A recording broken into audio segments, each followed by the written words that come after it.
بسم اللہ الرحمن الرحیم۔ السلام علیکم۔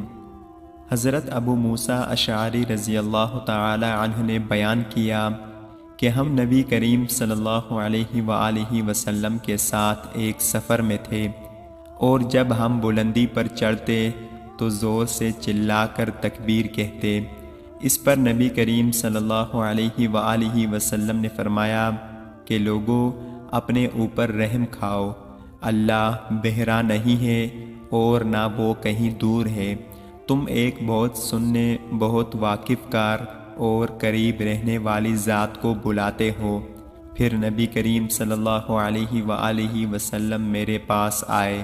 میں اس وقت دل میں لا حول ولا قوت الا باللہ کہہ رہا تھا۔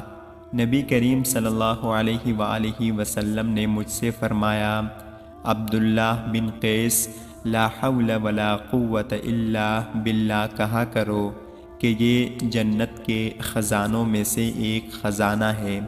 اللہ تعالی ہم سب کو اس پیاری حدیث پر عمل کرنے کی توفیق عطا فرمائے، آمین یا رب العالمین۔ السلام علیکم ورحمۃ اللہ وبرکاتہ۔ آپ سب دیکھنے والوں کا بہت شکریہ۔